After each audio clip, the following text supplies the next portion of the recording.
If one may remind you again, this is not a lecture. Lectures are meant to convey or give instructions, informations and guidance. So this is not a lecture. But we are going to take a journey together into an extensive field of the psyche. In the psychological realm, which, though there have been great many descriptions,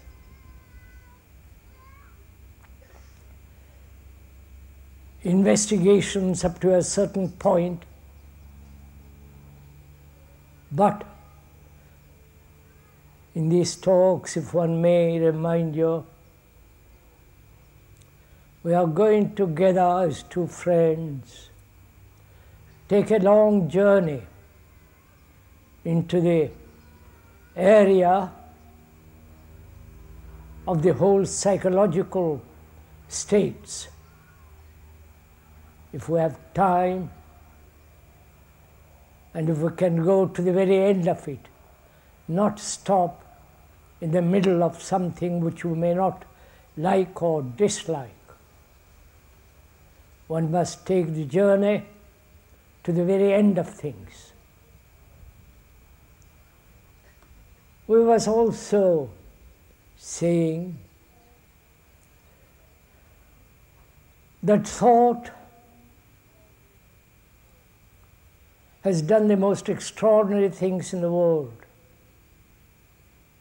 Technological world, from the neutron bombs, missiles,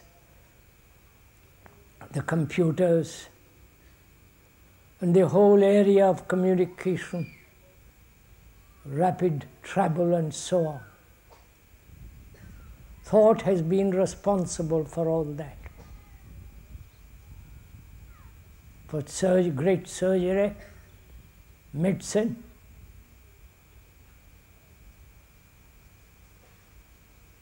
and health, if that is possible, and so on. And also, thought has brought about great wars.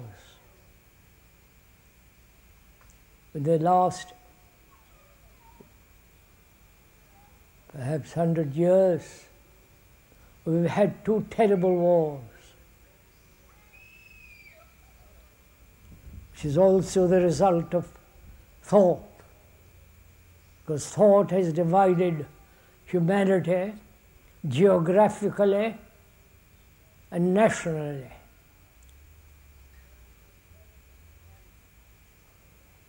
And also thought has divided humanity, the world, as Christians, Buddhists, Hindus and Muslims. And as we were saying, where there is division, as American and Russian, European and South Africans and so on, there must be conflict, there must be war.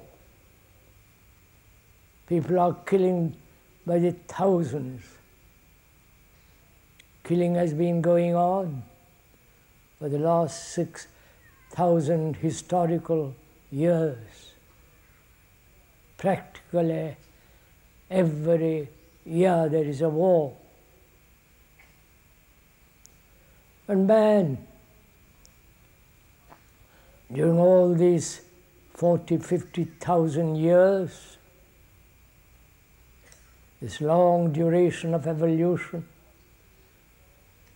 has not stopped killing each other or destroying nature, more especially now. Thought has not created nature. The tiger, the wolf, and the marvelous trees and flowers. But thought has created division between man and woman. Though biologically they are different, thought in their relationship has brought about great conflict, misunderstanding, quarrels, disputes, antagonism, hatred. So thought has bred conflict, not only externally, outwardly, in the world, but also inwardly, in the whole psychological world, which is far more important to understand than the reorganization of outward structure of society. Society is what we have made of it. With our greed, with our ambitions, corruption, competition, and all the rest of it. So we have made the society, which is disintegrating, becoming dangerous, as we are, as human beings, are degenerating and becoming dangerous, killing, kidnapping, terrorism. Went into this yesterday, and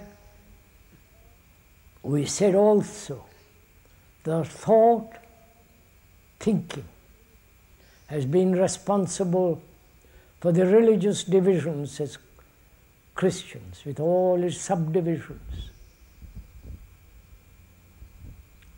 Thought has been responsible for the things in all the temples, churches, and mosques.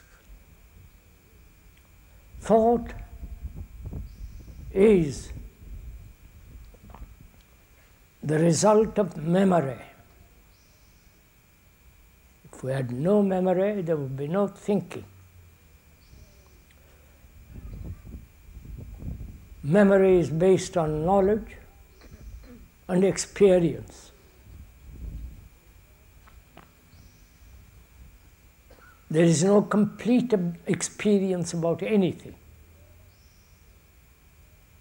There's always the more. And where there is more, there is measurement.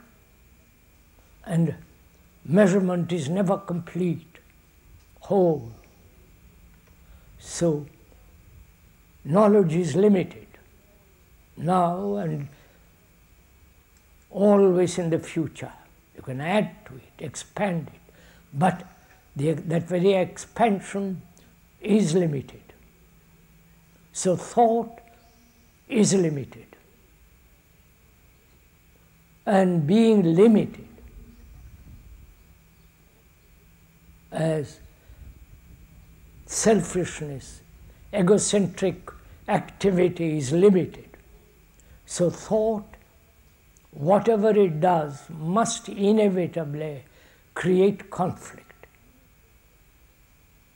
Because anything that is limited, any concept, whether religious or ideological, any ideal will always be limited.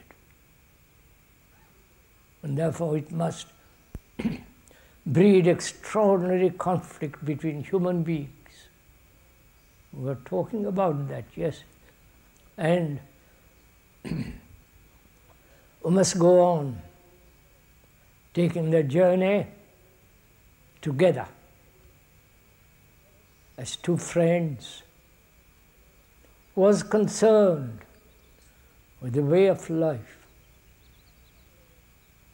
to find out for themselves, without any guru's authority and all that rubbish,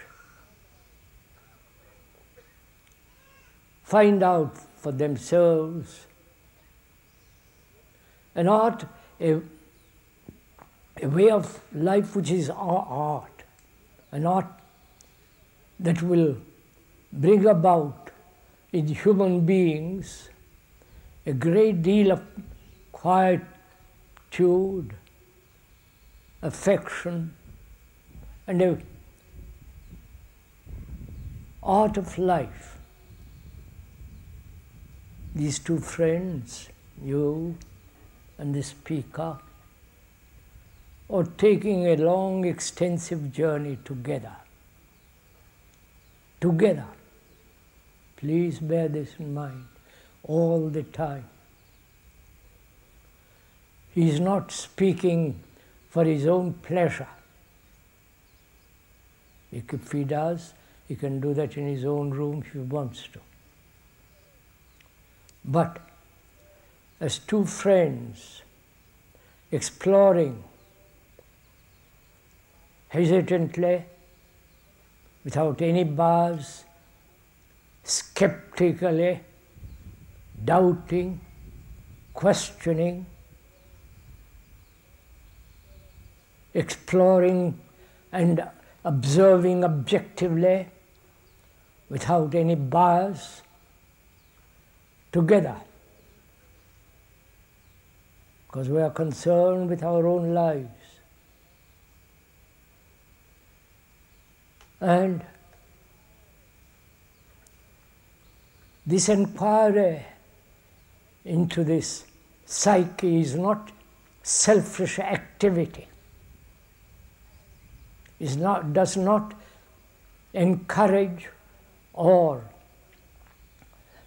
expand self-centered, egotistic movement. On the contrary, both religiously and through education throughout the world, the egocentric activity has been emphasized. Christians believe in souls separate from the rest of humanity. So do the Hindus with their Atman and so on. And this great emphasis on individuality has brought about great harm, great competition, cruelty. So one must, you and the speaker are going to question all this, whether we are individuals at all, or we share the common humanity of sorrow, fear, pleasure, anxiety, depression,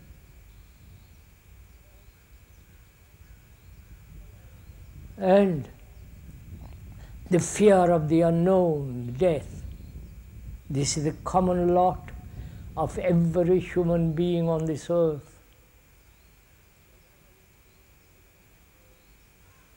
Every human being on this earth has invented their own gods, hoping thereby there could be some kind of security, a way out of fear, praying in their own way to end their own complexity, their own pain and anxiety. This is shared by all human beings, not by you as an American or an Italian or Russian or English or an Indian, but it is shared by every human being on this earth. You may intellectually, my friend, accept the logic of it. But what is logic, reason, is merely superficial too. But when one actually, in one's blood, in one's whole being, feels the truth of this, that our consciousness is shared by all humanity.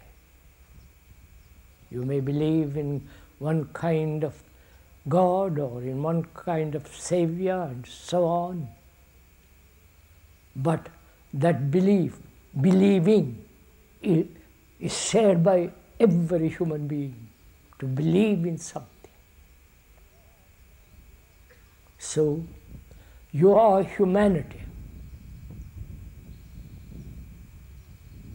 This is a great truth, this great something when one actually, in one's heart, in one's blood, in one's guts, realizes this, then we will think of the world totally in a different way. To kill another is to kill oneself. To hate another is to hate oneself, and so on. And as together you and the speaker are taking a journey, we ought to inquire into what is discipline and what is parapsychology.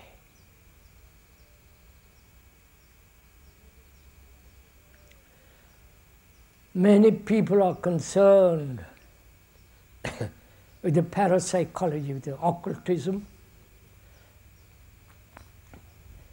reading thought and awakening Kundalini.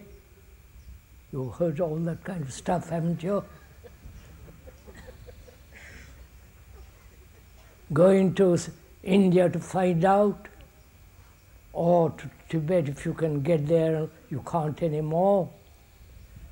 Or go to Japan, find out all the rest of this stuff.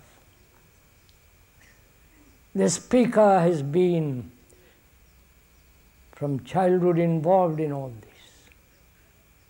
Forgive me for being a little personal. He knows a great deal or something of all that. But all these things are like a pleasant day or a lovely afternoon that pass away, and they have utterly no importance whatsoever.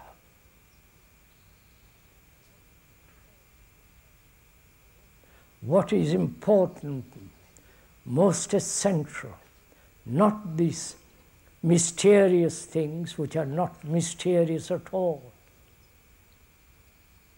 If one is very sensitive, both physically and has a very, very quiet,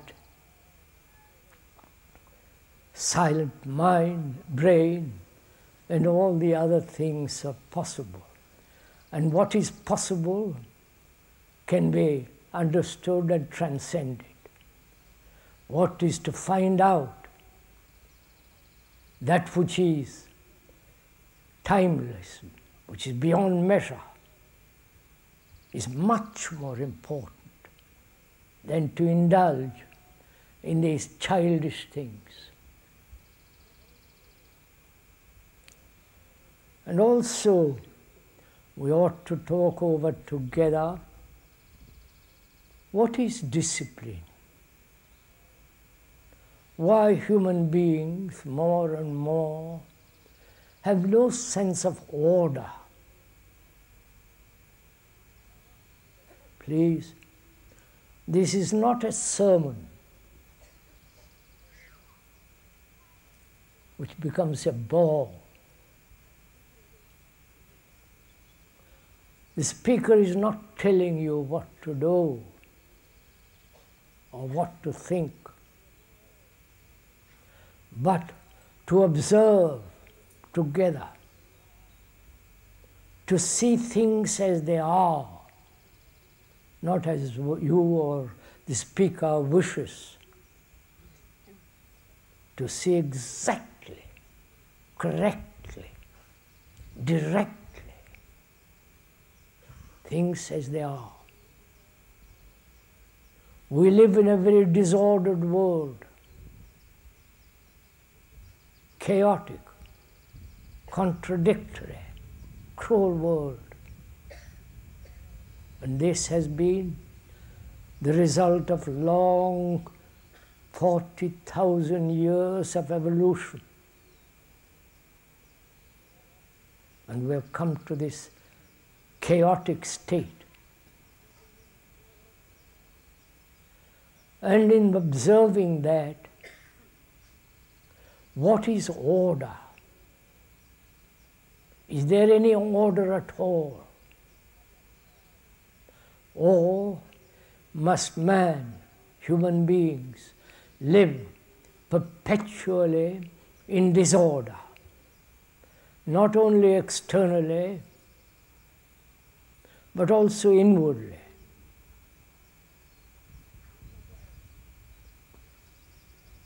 Disorder, which seems to be our lot. To think clearly, objectively, it seems almost impossible. Because each one of us wants his own particular way, his own fulfillment, his own ambition, and so on. So, what is order, and what is the relationship of that to discipline? The word discipline etymologically means a disciple who learns. It comes from the word disciple. A disciple is one who is learning, not conforming, not repeating, not repeating slogans, but constantly learning. So what do we mean by learning?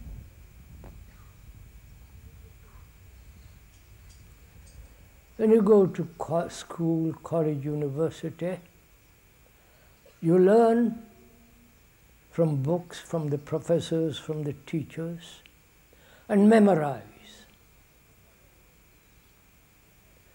That memory is necessary up to a certain point to have a vocation, a job.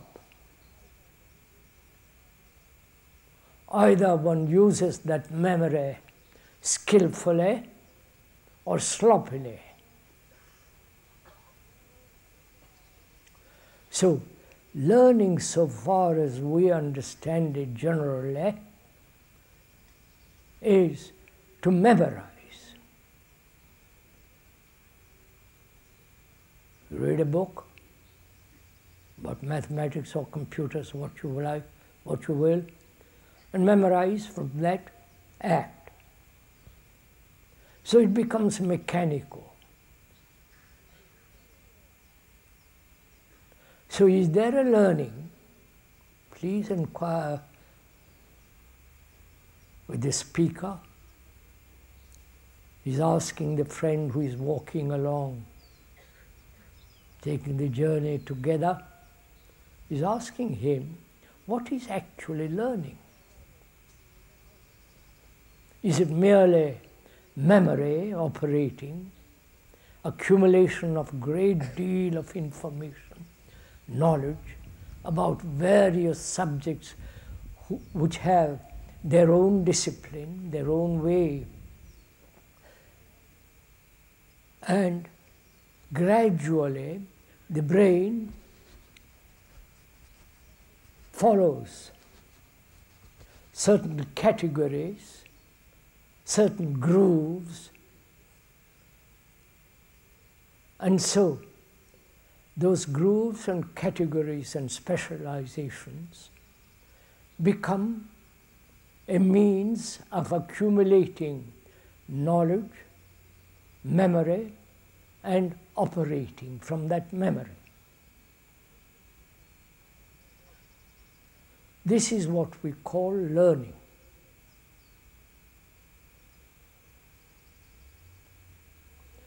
But learning is also implies a constant movement,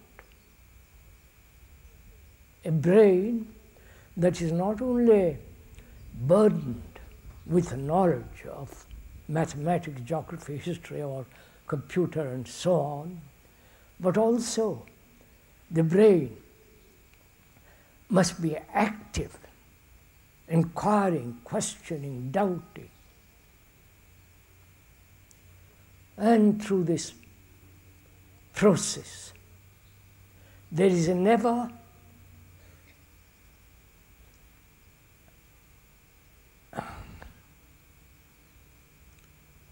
I'm finding the right word. There is never static state.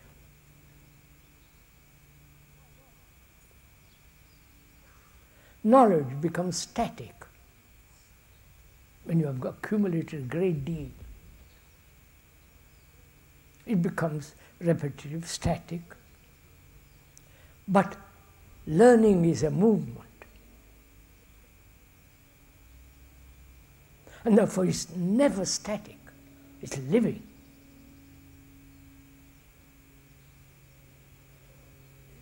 This, one must understand this very carefully, because each one of us, the self, the me, the persona, what you will call, what you like, whatever name you give to this psyche, is a bundle of memories.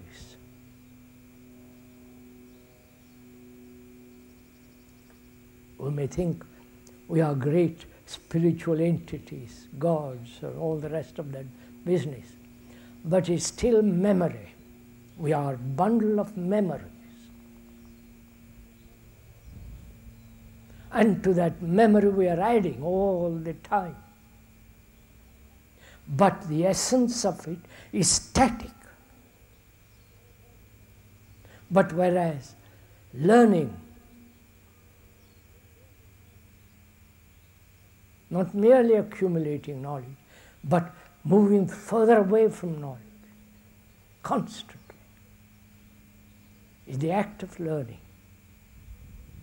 That learning brings its own discipline, which is to order. Therefore, order is a living thing, not conformity, pattern, following a pattern, which doesn't mean that you change from day to day to day.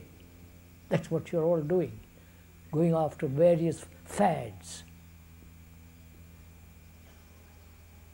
But learning implies tremendous observation.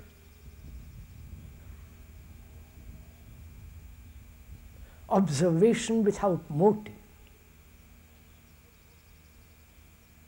The moment you have motive, that motive is static, because that motive is born out of memory.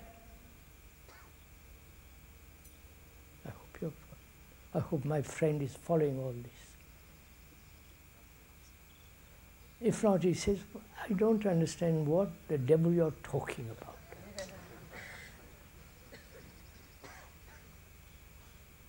We all live by motives. Sexual motive, motives of pleasure, motives of wanting, gratifying, achieving illumination, all that, enlightenment, all that. We live by motive. And you are saying something either true or utterly nonsense.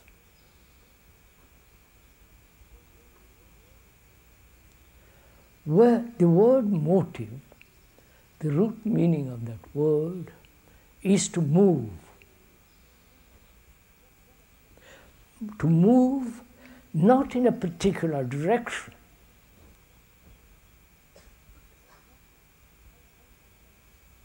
Not self-centered, egotistic desire. This becomes difficult. Because a motive implies, as we said, motive is born out of memory. Right? Because I want something which I'm missing. Right?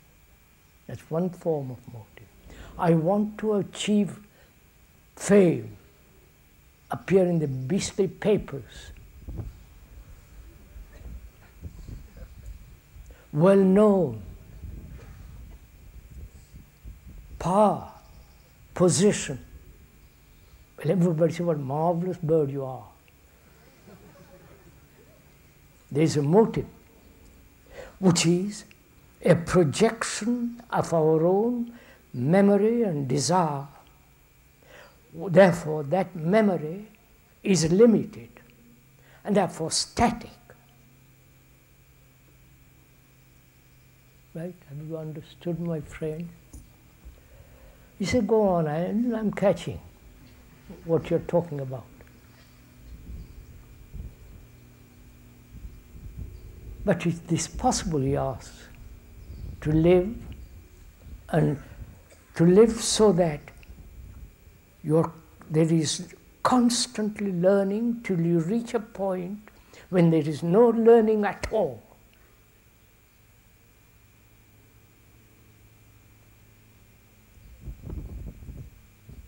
Because what is there to learn except mathematics, engineering, science, and so on, technological learning? Apart from all that, what is there to learn? Please, this is, you understand? Go slowly, my friend. He says to me, to the speaker, go slow. My brain doesn't work as rapidly as yourself. That's a form of flattery which the speaker is not falling to. So he says, explain a little more, because we are talking about order. This order can only be understood and lived, not merely intellectually understood, but lived in daily life. That order comes only when the static movement of the self as memory, with its motive, is no longer operating. Because the self is a bundle of memories. I'm telling the friend, if you watch yourself, you see you are a bundle of memories. And to those memories can be added a great deal, but it's still memory. And therefore it's limited. Therefore it's static. Anything that is static must create conflict with things that are moving. So, find out, where a speaker is telling the friend, find out if you can live without a motive and yet learn all the time. Till you come to a point when there is nothing to learn anymore. We'll go into that presently. So that there is complete order.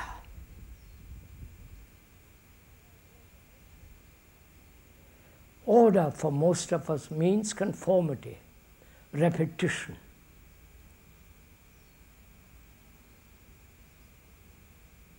adjustment. Always from a center, adjusting. So order is a living thing, not a blueprint. And that order brings an extraordinary sense of stability. It gives great strength from which, as the earth from which trees, everything grows, this sense of great stability, strength, from which every other thing can flow. So my friend says, it all sounds marvelous, verbally, but I don't quite capture what you're talking about. I understand it vaguely, but perhaps I'll capture it one day. And the speaker says, you'll never capture it one day. Either you capture it now, and if you don't understand it now, you will never understand it tomorrow. Because the now is time. The now contains all time. The past, the present, and the future. Right? What is now, what you are now, is what you will be tomorrow. Unless you radically change now, you will be, the future is what you are now. That's so obvious. So, the future is the present, and the present is the past. So the present, the now, contains all time.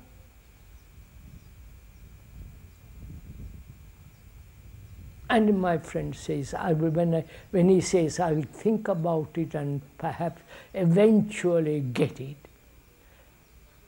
then he's merely postponing, not giving attention to the whole content of the now. And the now, with its attention, is order. So let's go to the next thing. My friend asks, why is it that all my life I've sought pleasure? Pleasure seems to be the most important thing in one's life. What's wrong with pleasure? Or why is it that human beings go after it so ceaselessly? Pleasure through sex, pleasure through possessions, pleasure through power, fame, notoriety, pleasure through writing a book. It may be a failure. People may not buy it, but the pleasure of writing it. Pleasure seems to be a common lot of humanity.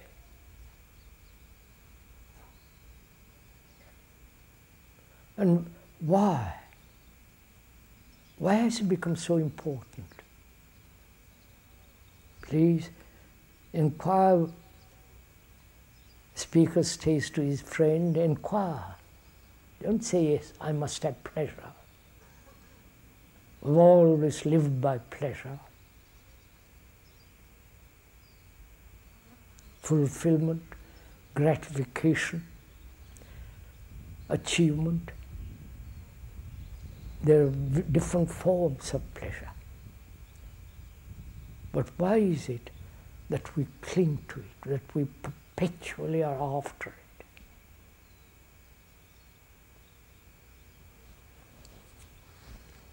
We take drugs, alcohol, with all its misery, but it's pleasurable. The immediacy of pleasure. You understand? Not the postponement of pleasure.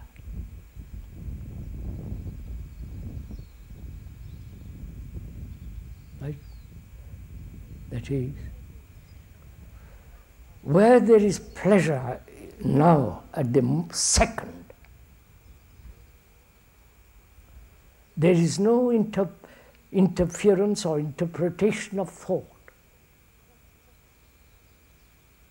Pleasure, at the second there is the pleasure, then a few seconds later thought creates the image of that pleasure, of that sensation, and then pursues that. Right, my friend, do you understand this? So thought again creates the image of that second of seeing the extraordinary beauty of a sunset, with all the golden light of an evening, the great beauty and the stillness of a sunset, with its green ray which so rarely happens.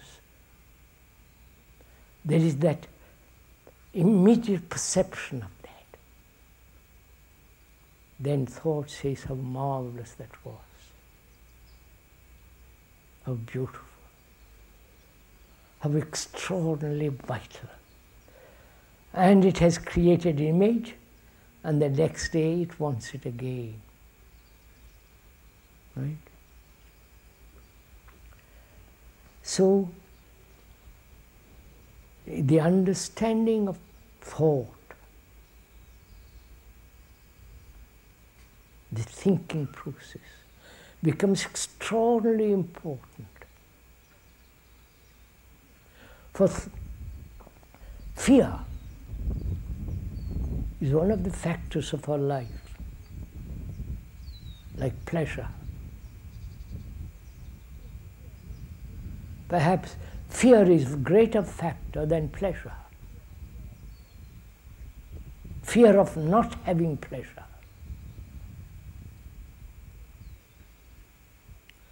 So, my friend says, can we go into this question of fear? And also, in exploring, he says, can it ever end? Or must fear everlastingly the burden of humanity? So together, my friend, we're going to find out. Not the speaker is going to instruct and you follow, which becomes rather childish and immature, but rather together,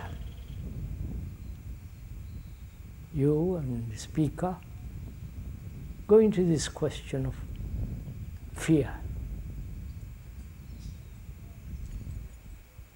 Man has lived with fear for thousands upon thousands of years. Fear of nature, a thunderstorm, fear of darkness, fear of the very existence of life.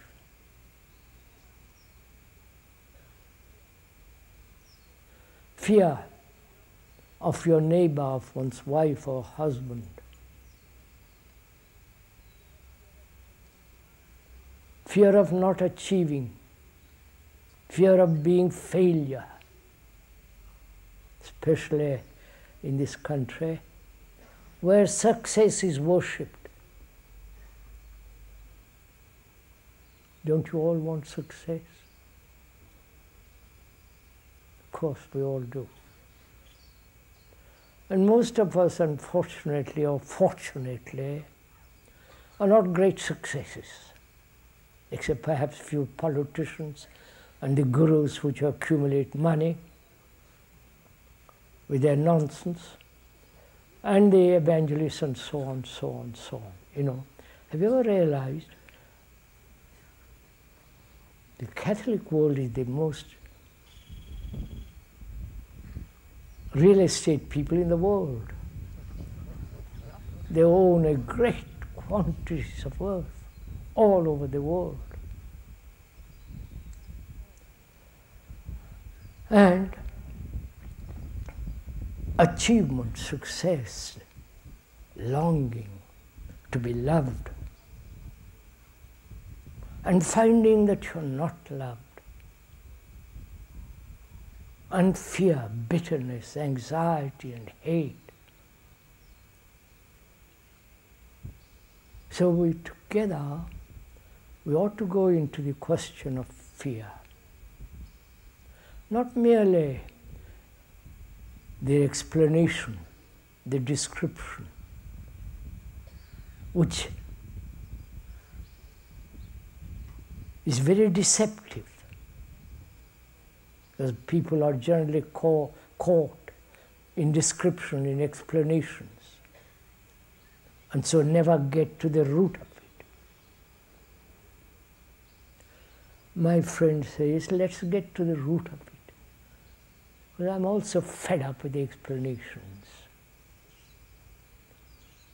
I can go to a psychologist and all the rest of it, but those explanations have not completely eradicated from me the sense of fear. So unless we go into it very deeply, mere explanation has very little value. The feel of it, the quality of it, the structure of it. Because where there is fear, there is everlastingly seeking security. Fear has created all the gods and the saviors of the world. A man that is no fear at all, both biologically as well as psychologically, for him there is no God, because it's the essence of a religious mind. We'll go into that later. So together, let's find out what's the root of it.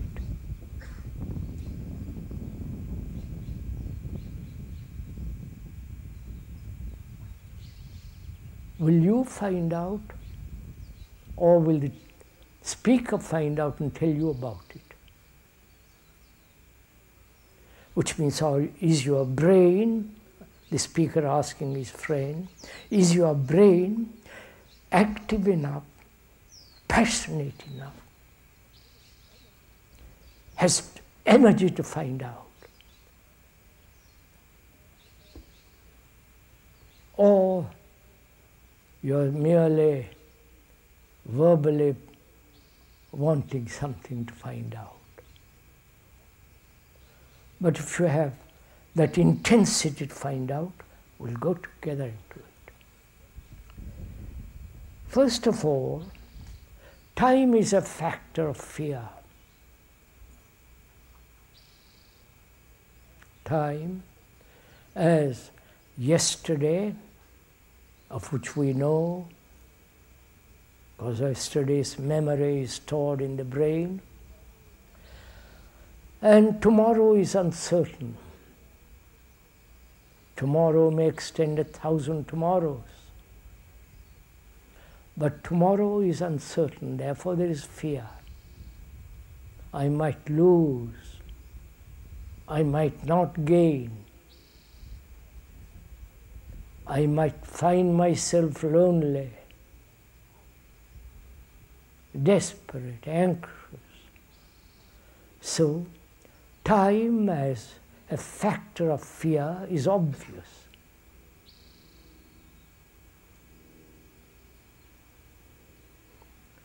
So what is time? Why is it that time has become so important in our life? Time to learn a language, time to get engaged to a woman, time to become an expert in something or other, time to write a letter. But a computer is going to take away your time too, because it can do things so extraordinarily rapidly. I do not know if this is the moment to talk about the computer. Perhaps we will, because it's rather interesting. We've been talking to the experts about it, specialists who are producing computers. They can do almost everything that man can do, except perhaps be affectionate to another. You can compose, you can, etc. You know all about it, I won't go into it. It can build a car through a robot. There are some of them are doing various factories in Japan and Germany and here. And so the computer can be programmed, as we are programmed to be Christians, to be Hindus, to be Americans, to be specialists. We are programmed. Our brain functions on programs, which is memory. And the computer can do all this with extraordinary rapidity. The IBM lately discovered that chip, million memories in that one little chip. It can calculate, it can add, it can do extraordinary things, the computer. So what's going to happen to the brain of human beings? You understand my question? Our brains have been active in adding and subtracting. In a shop, in a supermarket, you have to add, work, you use your brain to add, but when you press a button and the computer does all the adding, you don't think at all. So what's going to happen to the brain that is becoming more and more or less and less active, which is becoming less and more mechanical, limited, when the computer can do almost everything? Either it degenerates very rapidly, as it is taking place now, of which most of us are totally unaware, or be everlastingly be entertained, which the entertainment industry is immensely strong. The entertainment industry is not only the cinema, the magazines and all that, but also the religious entertainment. Don't get upset about it. It's also part of entertainment, because it's nothing to do with our daily living.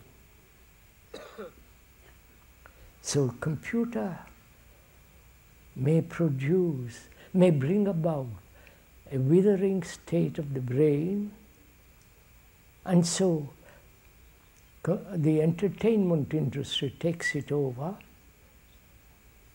which is happening now. Please be aware of it, for God's sake. Or you have the whole vast area of the psyche to investigate and live differently. These two possibilities are open to you.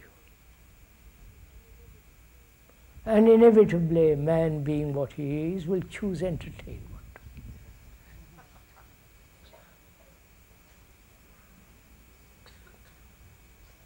So we must come back and find out what is the root of fear.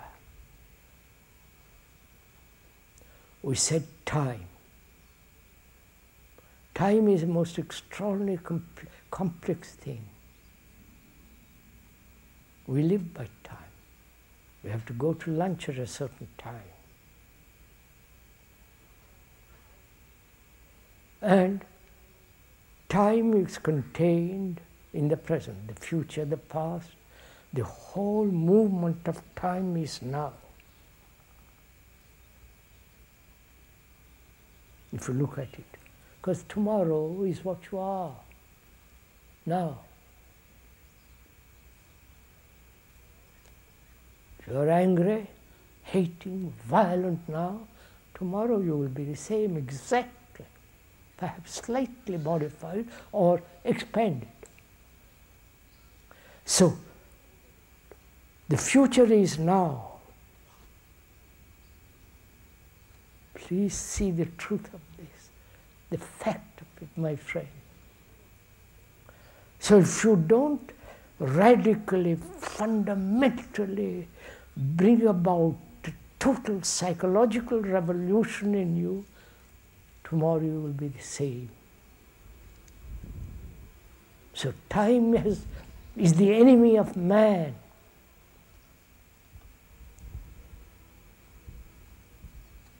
Please see it. So time is a factor of fear. I have a job, I might lose it. My wife can run away, leave me alone. Jealousy and all the rest of it follows. So time is the basic root cause of fear. And time is also thought.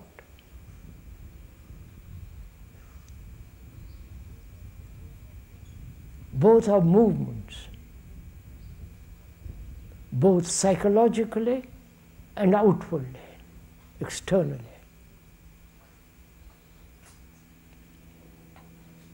So time, thought are the root of fear.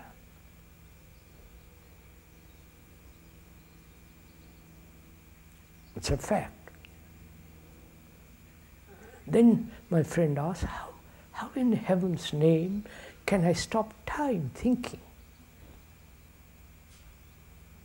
How can I have to go to the office? That's time is necessary there. But time, you are saying to me, inwardly, psychologically, when you use time to become, to be, to drive, etc., that time is the enemy.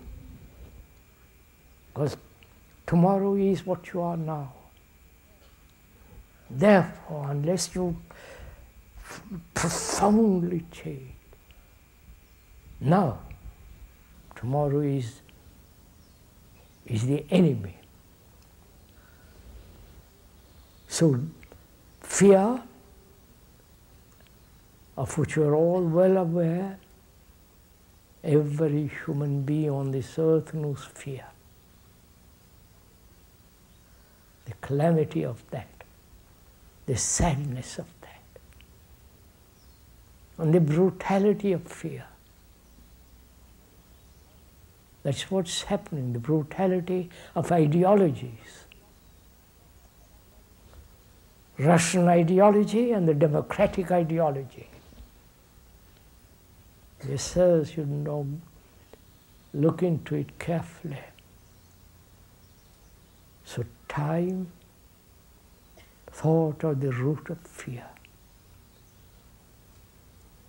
Have I, my friend asked, to stop this movement of time and thought?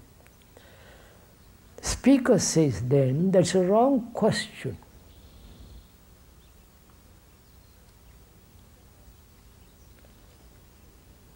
when you put a wrong question, there is no answer to a wrong question. Put the right question, which is, do you see the fact, the actuality of time and thought, not as an idea, but a fact, that what you are, you will be.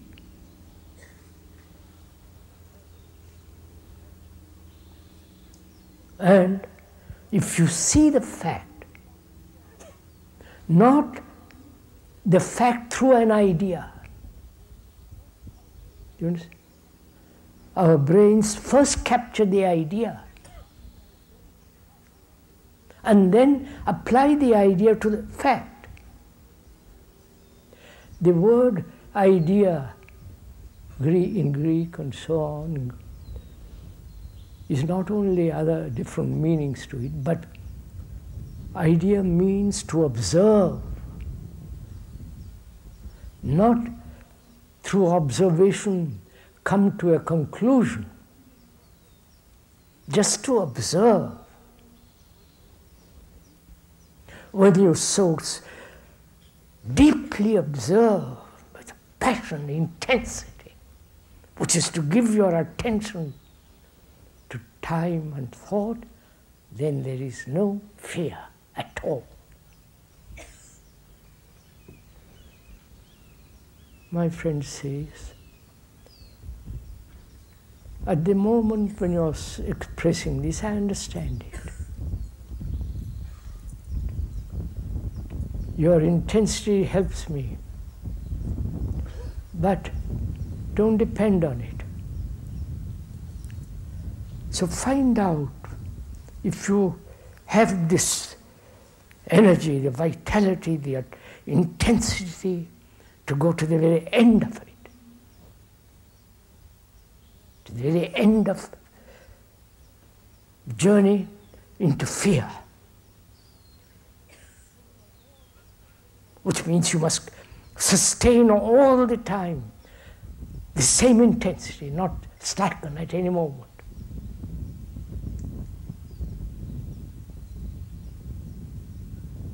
Go with the same intensity, the same movement till you come to the end of it. But most of us waste our energy through chattering, endlessly chattering, gossiping, criticizing, backbiting.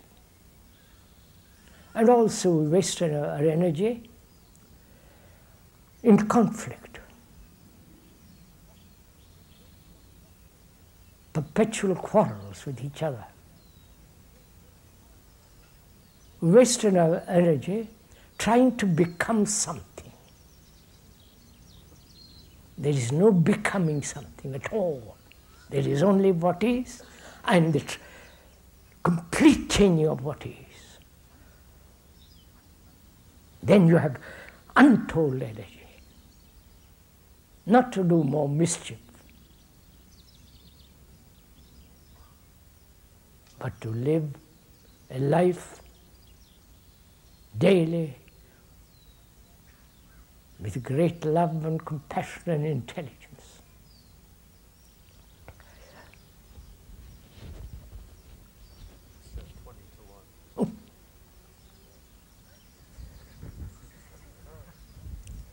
I'll stop today and we'll continue Saturday and Sunday, next Sunday, Saturday and Sunday. But Tuesday and Thursday, I believe we are going to have questions some people have sent in and answers from the speaker. Not answers, we're going to investigate these questions together.